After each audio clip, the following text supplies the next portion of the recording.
Tiba-tiba nak bentang Datuk Seri Anwar Ibrahim tak ada. Elektif nak bedah betul-betul sehari sebelum nak bentang. Tunggulah habis bentang betul bedah lah.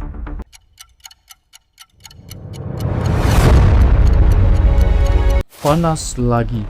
Baru je keluar berita ni dan korang wajib dengar sendiri pendedahan dari A sampai Z. Tanpa membuang waktu, jom kita dengarkan sama-sama. Tetapi saya nak tanya tuan-tuan, yakin ke tidak di dalam tabung haji daripada 2014 sampai tahun 2018, 2017 ada sakau berlaku. Okay. Saya tak nak cerita 2019, 2020, 2021, 2022 tu yang tu satu cerita. Tapi daripada 2014 ke 17 ada berlaku sakau. Setuju tak setuju? Ya atau tidak? Sure ke, ya ke? Setuju Memang ada Okey, setuju Ada pandangan tuan-tuan, siapakah yang sakau? 193 juta bagi Jolo. Ya, saya kata. Tapi siapa sakau? Daripada tahun 2014 sampai tahun 2018, siapa yang sakau? Siapa Menteri Keuangan masa tu, Najib? Kan, UMNO. Kenapa korang takut? Yang geng saya tak apalah kan. Kenapa korang takut nak tulis siapa yang sakau pada masa itu? Kan, Paul Ross. Nama dia Paul Ross, tapi saya tahu dia ni orang Islam. Siapa yang sakau pada masa itu, Paul? Kenapa takut nak cakap siapa yang sakau pada masa itu? Tak, soalan saya, kenapa takut? Sebab tuan-tuan, kita sekarang ni nak bermain dengan tabung haji, duit orang Islam tau. Tapi kalau kamu sebagai orang Islam, kamu tak ada rasa sedetik hati kamu rasa marah apa yang berlaku pada waktu itu, kamu kena cek iman kamu balik tau. Sebab sebelum ini bukan main. Kita pejuang Melayu, kita pejuang Islam. Tapi bila datang hal melibatkan dana orang Islam, dana tabung haji, saya tak dengar langsung daripada Akmal Saleh ke pejuang-pejuang Islam. Malah yang lagi teruk tuan-tuan, pembangkang PAS keluar Dewan hari ini. Yang tinggal dalam tu bersatu je lah dengan Syed Saddiq. Pembangkang Islam yang kononnya memperjuangkan Islam tu keluar. Saya percaya dia macam inilah. Dia nak marah Anwar Ibrahim tak ada, tak apalah, dia marah lah. Dia boleh marah, dia boleh maki, tak ada masalah. Tapi the moment dia keluar tu, maksudnya dia telah mengkhianati orang Islam yang dia orang konon-kononnya perjuangkan itu sendiri. Setuju tak setuju tuan-tuan?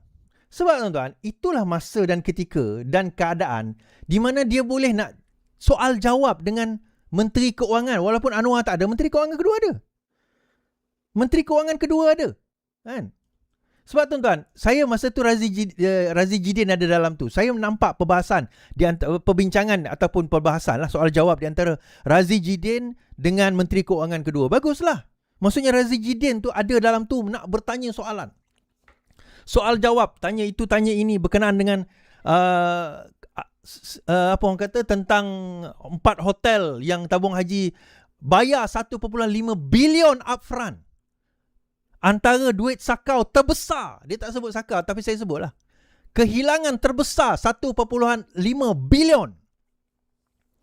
Antara yang terbesar kehilangan. Dan tuan-tuan, saya tertarik bila ada orang mempersoalkan ada sebuah syarikat zaman ni, saya bukan nak bela sangat mujahid lah kan. Sebuah syarikat yang pernah dikaitkan dengan Tony Pua diberi satu projek tabung haji. Sedangkan Tony Pua dah keluar daripada syarikat tu 2012 lagi. Okey, tak apa. Dia kata tidak patut kita bagi projek kepada orang bukan Islam. Tabung haji ni duit orang Islam. Kenapa bagi projek kepada orang bukan Islam? Pertama bangang lah siapa yang cakap itu. Termasuk yang cakap itu Ustaz Zahrudin. Tapi hari ini dibentangkan 180 juta diberikan oleh tabung haji kepada syarikat Jolo, tuan-tuan. Saya nak tanya, Jolo ni Islam ke bukan Islam? Saya nak tanya, Jolo ni Islam ke bukan Islam? Kalau nak marah Tony syarikat yang katanya bukan Islam, Tani Puan, okeylah nak marah, terpulanglah pada korang pejuang-pejuang sokol Melayu Islam ni. Tak, yang sekarang ini yang tabung haji bagi duit 100 lebih juta, 160 juta kepada sebuah syarikat berkaitan dengan Jolo, dan duit itu burn, tuan-tuan. Itu saya nak tanya, korang rasa apa? Yang tu saya nak tanya, korang rasa apa? Korang rasa apa? Tak tuan-tuan, kita tak nak bahas bab Anwar Ibrahim lagi ni. Ini cerita lain lagi ni. Yang Anwar Ibrahim kita letak tepi dulu. Ni saya nak cerita RCI secara keseluruhan dahulu ni. Kan, saya nak cerita secara keseluruhan dahulu. Korang rasa apa? Korang tak rasa apa-apa Ha? Ustaz Zaharuddin celaka. Janganlah Ayah Long. Jangan cakap macam tu. Dia ustaz, dia tetap ustaz. Cuma, kita nak bagi tahu macam ni lah. Tuan-tuan dok marah kan? Oh, tabung haji bagi projek kepada syarikat bukan Islam. Tuan-tuan tahu tak? 10 bilion sukuk yang digunakan untuk nak bail out tabung haji tu datang daripada duit siapa? Datang daripada duit zakat ke datang daripada duit pembayar cukai? Dan pembayar cukai tu tuan-tuan, semua orang Islam ke ada campur orang bukan Islam? Saya nak tanya ni. Saya nak tanya. Ada campur orang bukan Islam ke? Tak semua orang Islam yang bayar cukai yang pergi bail out 10 bilion tabung haji tu. Memanglah duit rakyat Zah. Tapi duit tu campurnya orang bukan Islam bukan Islam sekali ke ataupun orang Islam saja? Saya nak tanya soalan tu tuan-tuan. Sebab 10 bilion, sekarang lebih 10 bilion lah, 12 bilion sukuk itu, duit rakyat digunakan termasuk orang Cina, orang India, orang Iban, orang Kadazan, orang Dusun, orang Kristian, orang Buddha. Semua duit tu digunakan untuk bail out tabung haji tu. Tuan-tuan tahu tak? Semua Islam. Are you sure? Kan? Semua tidak ada. Duit itu bercampur. Tidak ada. Bukan duit zakat tau yang digunakan untuk bail out tabung haji ni. Bukan duit zakat. Duit cukai. Dan duit cukai itu bercampur. Termasuklah duit yang bukan Islam. Termasuklah duit cukai daripada yang haram halal semua campur tuan-tuan. Siapa berani jamin saya benda tu tak berjaya diasingkan? Kan? Siapa berani jamin yang duit untuk bail out tu? Sebab tuan-tuan tu saya kata, tidak ada duit zakat pun digunakan untuk bail out tabung haji. Tak. Sebab zakat milik negeri, bukan milik federal. Kan? Tak, point saya macam ni. Okay, dalam pada kita marah Anwar Ibrahim tu, kejap lagi kita marah Anwar Ibrahim. Okay? Sekejap lagi kita marah Anwar Ibrahim. Sekarang saya nak bagi tahu, tak, korang sebagai orang Islam ni, apa perasaan korang sebenarnya? Jiwa korang ni apa korang rasa? Ke korang masih lagi nak berpegang kepada politik UMNO, politik aku orang PAS, aku orang UMNO, therefore orang PAS, orang UMNO tak mungkin akan salah. Yang salah orang lain. Bukan parti politik PAS, bukan parti politik UMNO yang salah. PAS apa pula yang salah? Tuan-tuan tak ingat tak? Pada tahun 2018. Ni saya nak cerita ni. The reason saya buat live sebab saya buat live 2019, sebab yang antara sebab kenapa saya buat live 2019.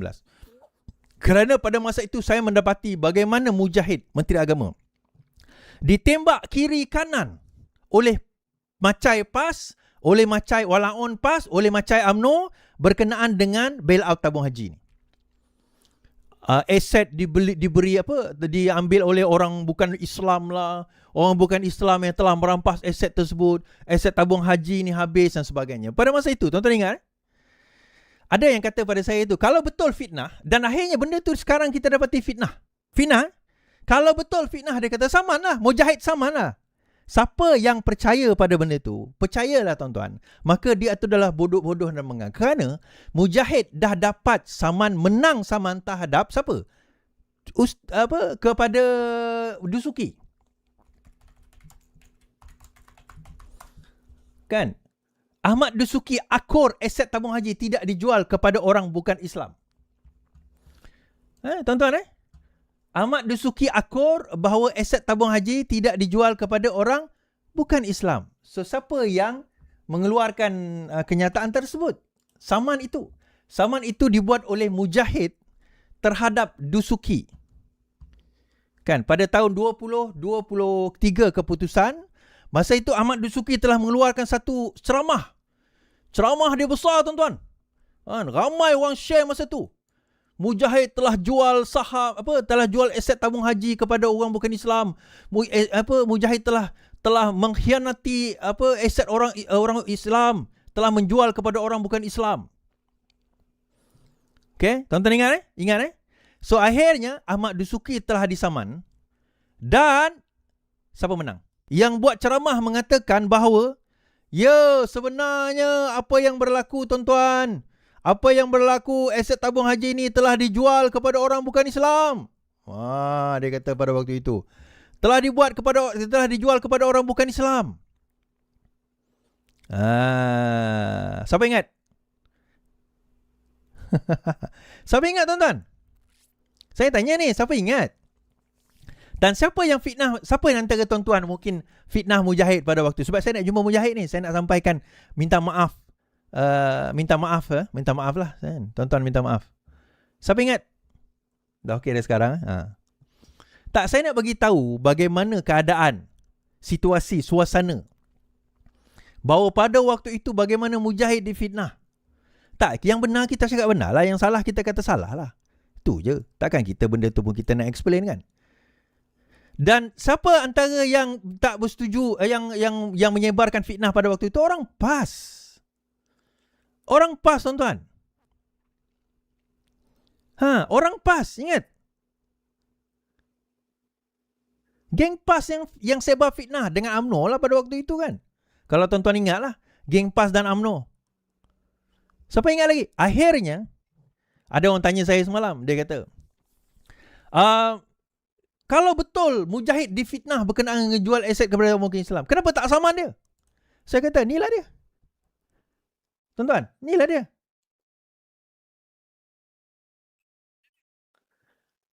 Fitnah tak? Dah saman belum? Dah saman kan? Dah saman kan? Dah saman kan? Dusuki dah jumpa Mujahid ke? Dah ni? Tak nampak ke ni? Dah nampak dah? Nampak tak?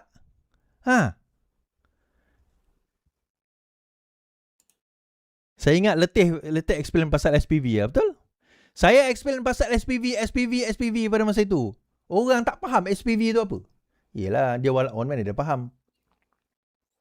Kan? Mana dia faham SPV? Mana dia faham? Tapi yang menariknya tuan-tuan, hari ni ada peluang untuk masuk dalam dewan. Orang PAS juga ni. Untuk masuk dewan, untuk pergi hentam, tanya soalan. Tapi orang PAS tak ada dalam dewan hari ni. Tak ada lagi. Lepas ni tak ada lagi. Pembentangan RCI khas tak ada lagi, tuan-tuan. Kalau saya kat situ, saya akan tanya soalan banyak, tuan-tuan. Of course, kalau nak harapkan orang PKR, of course orang PKR tak akan tanya. Kalau nak harapkan orang BN, mampuslah orang BS tak akan tanya. Sepatutnya orang PAS lah. Orang PAS lah sepatutnya tanya soalan tersebut. Kan?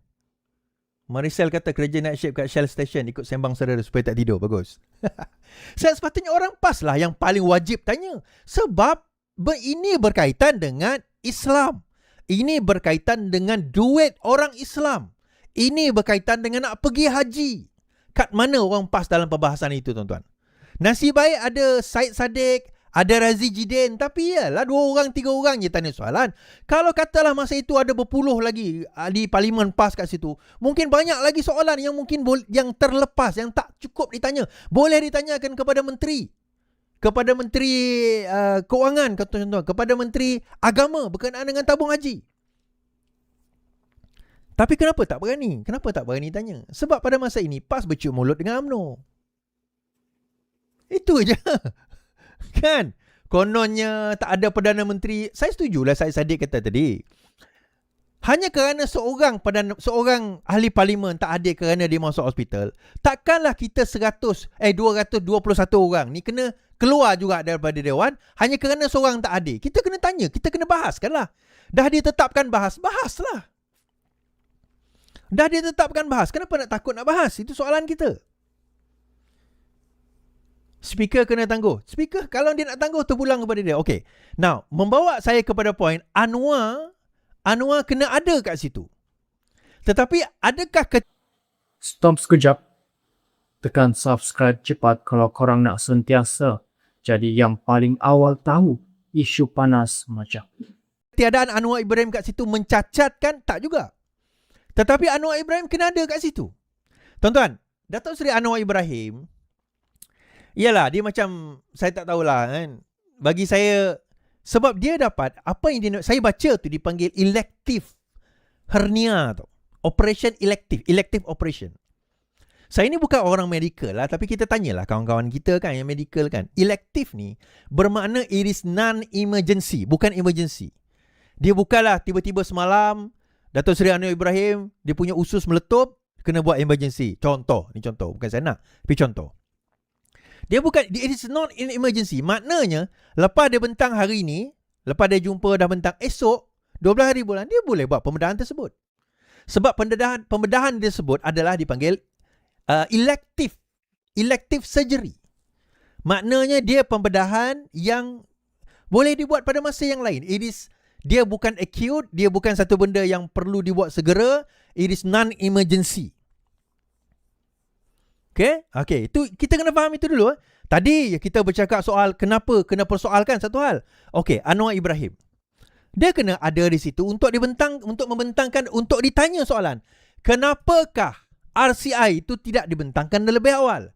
So, Menteri Agama ada keluar kenyataan dan saya di-share dalam Facebook saya. Dia kata, kita tak bentangkan, dan juga jawapan Anwar Ibrahim sebelum ni lah. Dia kata, kita tak bentangkan kerana kita takut ada dipanggil, bukan dry run apa dipanggil, orang bawa deposit terkeluar daripada tabung haji kerana panik. Sebagaimana pernah berlaku pada tahun 2019. Jadi sebab itu kita tak nak dulu bentangkan pada 2023 kerana kita takut orang bawa keluar duit lari, bawa keluar apa benda-benda itu semua. Kita nak baiki dulu tabung haji supaya bila dah confident rakyat, maka lepas itu kita boleh bentangkan. Now, ada beberapa masalah tentang benda ni, tuan-tuan. Ada beberapa masalah tentang hujah ini. Masalah pertama adalah, dia kata contohnya seperti 2019. Lihat bagaimana tabung haji telah, tabung haji telah ada lebih 6 bilion pada masa itu. 6 bilion telah membawa 6 bilion ringgit telah dibawa keluar daripada tabung haji. Nah, kalau kita tengok, apakah yang menyebabkan pada tahun 2019 6 bilion ringgit dibawa keluar daripada tabung haji? Dan kenapa yang dibawa keluar pada waktu itu bukan kerana, ialah masalah tabung haji satu hal lah, tapi kerana masalah daripada komunikasi kerajaan pada waktu itu yang gagal. Antara sebab kenapa saya pada waktu itu nak decide stay pada tahun 2022, stay bantu Anwar Ibrahim, nak bagi penerangan macam ni kepada rakyat. Sebab saya nampak pada waktu itu 2019, kegagalan kerajaan Pakatan Harapan menerangkan tentang isu ini, sehingga kan naratif PAS dan UMNO bahawa tabung haji dah dijual kepada orang bukan Islam, tabung haji dah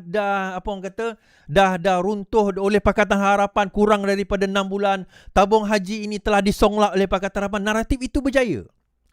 Dan tuan-tuan kena ingat, disebabkan pada tahun 2016, 17, 14, 15, 16, 17, dividen tabung haji sampai 8%.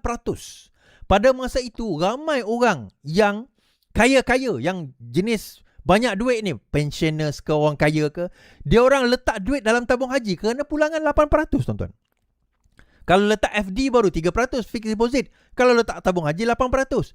Tuan-tuan percayalah, ada lebih kurang 5% pendeposit tabung haji memegang 70% dana tabung haji itu. Maksudnya bilion dolar dana tabung haji itu milikkan hanya 5% saja. Yang ni adalah super rich yang nampak dividen itu pada masa itu tinggi pada tahun 2014, 15, 16, 17. Tiba-tiba masuk 2018, masa tu dividen berapa? 6 ke 8%, 6, 7, 8%. Jadi tinggilah. KWSP pun bagi 5% je. Tiba-tiba tabung haji bagi 8%. Semua berebut-rebut masuk dalam tabung haji. Tiba-tiba pada tahun 2018, bila betul-betul akaun tu dah dibuat, dia letakkan hibah 1.2%. Semua pendeposit yang 5% tadi tu, yang mana yang mengharapkan dividen tinggi, cabutlah tuan-tuan. Of course lah, obviously. Jadi point saya adalah, reason kenapa 2019 orang cabut lari, bukan kerana dia tak confident dengan tabung haji pada waktu itu. Kerana dividen dah turun. Dan dia tahu dividen tu tak boleh nak dibagi balik dah. Dividen tu tak boleh, tak akan dapat balik 8% dah. Dia orang dah tahu. Kerana pembentangan daripada kerajaan pada waktu itu, masalah tabung haji, gaidi dan sebagainya. Jadi 2019 tak boleh dia jadikan alasan kenapa RCI tidak boleh dibentangkan, kerana kononnya takut kalau 2023 RCI dibentangkan, orang bawa duit lagi. Duit yang mana letak 5% yang letak duit kerana nak harap dividen tu dah cabut dah 2019. Yang tinggal tu memang betul-betul orang tak nak keluar duit dah. Maknanya poin saya adalah hujah bahawa duit takut bawa lari 2023 kalau didedahkan itu tak betul. Saya bawa hujah kedua. Hujah kedua saya adalah berkenaan apa tuan-tuan? Dia dibentangkan betul-betul 3 hari sebelum PRN Negeri Sembilan. Convenient Convenient tak? 3 hari sebelum PRN Negeri Sembilan, tiba-tiba, boleh dibentangkan pula. Tuan-tuan, pelik kan tuan? Boleh pula dia dibentangkan 3 hari sebelum PRN Negeri Sembilan. Dan dalam kempen di Ampangan, didedahkan Anwar Ibrahim mengatakan bahawa bilion-bilion telah disakau daripada tabung haji. Bilion-bilion telah disakau daripada tabung haji pada waktu itu. So bagaimana tuan-tuan? Nampak bahawa alasan untuk nak menunda itu sebenarnya bukan sebab tabung haji itu takut orang bawa lari duit. Sebab 2019 tak ada orang bawa lari duit tu bukan sebab dia dapati tabung haji ni ada masalah. Bukan. Sebab pada masa itu dividen turun. So mana orang kaya yang memang letak duit untuk dapat 8% tahun sebelumnya itu, dia orang cabut. Dia orang cabut lari. Jadi 2023 itu bukan alasan sepatutnya. Sepatutnya dibentangkan. Dan buktinya adalah kalau dia kata kita bentangkan. Sekarang ini berapa ramai yang ditangkap tuan-tuan? Bayangkan 2023 ni dah masuk 2026, 3 tahun. 3 tahun dia peram. Dan kalau betul ada pada masa itu 2023 kita dah meneliti dan sebagainya, mesti 2023 dah ada orang kena tangkap. Kenapa 2023 tak ada orang kena tangkap? Saya tanya soalan, kenapa 2023 tak ada pun cerita UMNO ke, cerita Aziz ke, cerita apa orang kata Najib ke, cerita Menteri Agama ke, tak keluar pada masa itu. Kenapa? Jadi saya berhujah bahawa sebenarnya hakikatnya 2023 tu bukan kerana takut pendeposit lari, bukan. 2019 pendeposit tu lari kerana dividen dah turun daripada 8% kepada 1%. Normal lah kalau tuan-tuan main saham. Hari ni saham tu naik 8%. Esok tiba-tiba turun. Jual lah saham tu, normal lah. Betul tak? Jadi pada tahun 2023 bila nak menggunakan hujah takut pendeposit lari, apa jaminan macam saya kata itu 2026 pendeposit takkan lari? Oh, kita telah berjaya membaiki. Apa yang dibaikinya? Tak baiki apa tuan-tuan? Sebab kita bentangkan bahawa sukuk untuk menyelamatkan tabung haji, urusan jemaah Sdn Bhd UJSB diwujudkan oleh tabung haji. Pada masa itu satu sukuk telah diwujudkan bernilai 12 bilion something untuk membeli aset-aset tabung haji. Tapi aset-aset itu dia ambil, diletakkan di bawah Kementerian Kewangan dan diterbitkan sukuk atau bond. Dan bond itu sepatutnya matang bila tuan-tuan? Mei 2026 tahun ini. Mei bila? Yang lepas lah. Ni dah bulan Ogos. Mei patut dah matang dah. Dah kena bayar. Kerajaan bayar tak tuan-tuan? Tak, kerajaan tak bayar. Kerajaan hanya bayar 900 juta, itu pun bukan tunai, dalam bentuk aset. So balance dia buat apa is? Balance 11 something billion, 11.5 billion. Kerajaan terbitkan sukuk kedua. Sukuk kedua diterbitkan dan akan dibayar 10 tahun lagi, iaitu pada tahun 2036. So kalau kata, telah berjaya kerajaan ini menyelamatkan tabung haji, betul ke? Sebab aset-aset dan dana yang bermasalah dalam tabung haji yang di bail out oleh kerajaan tahun 2018, sekarang ini masih lagi bersama dengan kerajaan tau. Kerajaan terbitkan sukuk lagi. I'm not saying it is as bad as tahun 2014, 15, 16, 17. Tetapi adakah dia benar-benar telah improve? Point saya begini tuan-tuan. Ya, dia improve better. Tapi adakah telah selesai masalah? No. Masalah ni terlalu dalam. Dia kata ada Menteri Agama katalah, kalau sekiranya ditarik balik, kalau semua keluar tarik deposit, pada masa itu kerajaan kena tanggung lebih kurang 70 bilion. Saya kata 6 bilion tu, lebih kurang 6-7 bilion itu adalah duit yang orang memang nak ambil untung atas tabung haji je. Sebab yalah macam saya kata lah, dividen tinggi kan masa tu kan, 8%, 7%. Tapi bila dividen dah turun 1%, dia orang semua cabut lah. So yang tu dah habis dah pergi dah. So tinggal ini yang betul-betul nak pergi haji. macam tuan-tuan, macam saya yang memang kita letak tu atas harapan kita nak pergi haji. Betul? So, sekarang ini kenapa lambat? Tu soalan kita. Dua benda berlaku. Pertama, lambat dia bentangkan. Yang kedua, tiba-tiba nak bentang Datuk Seri Anwar Ibrahim tak ada. Tiba-tiba dia option untuk nak elektif untuk nak bedah. Elektif nak bedah betul-betul sehari sebelum nak bentang. Tunggulah habis bentang, betul bedah lah. Boleh ke Is? Lah, tuan-tuan bacalah nama pembedahan tu elektif. Dia bukan it is non-emergency. Non-emergency. Contoh lah tuan-tuan, doktor kata dalam perut, contoh lah tulang belakang saya ni S. Ni contoh saya tak ada lah, tapi contoh S. So tanya doktor macam mana? Scoliosis lah, saya ada scoliosis. So tanya doktor macam mana? Kalau nak bedah pun boleh, tapi kalau tak bedah tak apa selagi dia tak ganggu organ. Tapi kalau nak bedah, nak luruskan boleh. Ya ke? Bila lah. Itu dipanggil elektif. So maksudnya esok saya boleh buat, minggu depan saya boleh buat, bulan depan saya boleh buat, tahun depan pun saya boleh buat. Okeylah, mungkin takut dia berbahaya. Tak apalah, tunggulah selepas 11 hari bulan. Kenapa tuan-tuan? Sebab saya berpandangan lah, Anwar Ibrahim takut untuk menjawab soalan yang berbisa kalau ditanyakan oleh ahli parlimen sendiri tu. Yang macam Roziah ke, macam Wong Chen tak ada dah, macam Lee Jin Chong ke, macam Bahtiar ke, tanya soalan yang akhirnya nak tak nak Datuk Seri Anwar Ibrahim kena sebut nama UMNO, kena sebut nama pimpinan UMNO. Saya beranggapan sedemikian lah. So maksudnya masih lagi nak membela UMNO lah ni, lebih kurang lah. Sebab sekarang ni it's all political tuan-tuan. Tindakan sekarang ni it's all political. Dia dah jadi political lah. It's all political. Kenapa saya kata political? Yelah, kerana lawan dengan UMNO dekat Negeri Sembilan, dia orang dah dapat dapatan. Actually Anwar Ibrahim dah dibentangkan dapatan akan kalah Negeri Sembilan. So 3 hari terakhir sebelum PRN Negeri Sembilan, dia keluar ke RCI. It is never been about, kita nak pastikan keyakinan rakyat tak bawa lari. Bukan. It's always about bila aku nak guna peluru ni. Ni masa dia. Dan aku tak boleh guna peluru ni kerana sekarang masa sebelum itu UMNO kawan dengan Pakatan Harapan, kawan dengan DAP, kawan dengan PKR. Okay, since kita kawan, maka tak boleh lah. Tak boleh lah lawan kan. Tak boleh lah bentangkan. Nanti jadi masalah kalau dibentangkan. Nanti dia orang tarik sokongan. Tarik sokongan susah. Jadi masalah. Kan? Lepas sama-sama.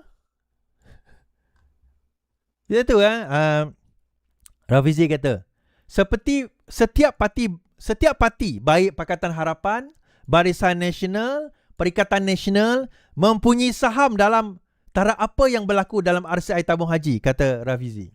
Setiap gabungan parti ada saham dalam apa yang berlaku. Penyelewengan dan salah tabik urus berlaku di bawah kerajaan Barisan Nasional sehingga rizab tabung haji jadi negatif dan kerugian berbilion ringgit. PAS mensucikan perkara itu, malah mengulangi dakyah aset tabung haji dijual kepada bukan Islam. Nak backup UMNO. PN tak bayar 1.5 bilion yang sepatutnya dibayar kepada tabung haji atas alasan COVID. Tapi guna wang jana buat jana wibawa boleh. Sukuk tu sepatutnya dia kena bayar 1.5 bilion kena bayar kepada tabung haji, tapi tak buat kerana dia kata COVID. Tapi dia buat wajana wibawa boleh. PH pula peram laporan tabung haji selama 3 tahun untuk jaga hati UMNO. Hanya buat bila saya cuit untuk tunjukkan kompromi politik yang telah dibuat. Semua ada saham masing-masing tuan-tuan. Semua ada saham masing-masing. Semua ada. Kan? Jadi kalau nak cerita ni sebenarnya itulah. Bila bermain politik banyak sangat, aset tabung haji orang Islam ni dimainkan begitu saja. Dimainkan begitu saja tuan-tuan. Dan tabung haji kalau benar-benar nak buat bukan sekarang 2023, dia boleh saman sivil tau. Tabung haji dah boleh saman sivil terhadap Aziz Rahim, terhadap UMNO tak boleh, terhadap Najib mungkin, terhadap syarikat-syarikat. Bayangkan tuan-tuan pembentangan Menteri Keuangan kedua tadi, dia kata dia ada tabung haji ada usaha sama hotel di Mekah, Madinah. Ada 4 hotel. Tabung haji bayar upfront 1.5 bilion ringgit. Bayar upfront ni. Belum lagi program, belum apa berlaku. Dia dah bayar upfront pada orang Arab tu 1.5 bilion ringgit. Last dan 1.5 bilion ringgit tu atas promissory note. Nota janji je. Bukan kontrak, bukan apa. Bila hotel tersebut tak boleh nak cater dan tak boleh nak cater pun permintaan tabung haji, kononnya ialah sepatutnya yang mana mengikut tabung haji masuklah hotel tersebut sebagainya kan. Bila tak boleh nak cater dan ada masalah lain, syarikat itu tutup, dia tak boleh bayar balik 1.5 bilion, habis macam tu je tuan-tuan. Duit siapa tu? Duit siapa tu tuan-tuan? Duit tuan-tuan lah. Duit saya lah. Duit kita semua lah. Korang rasa siapa yang bersalah sebenarnya? Drop komen korang, like video ini dan share dekat member korang.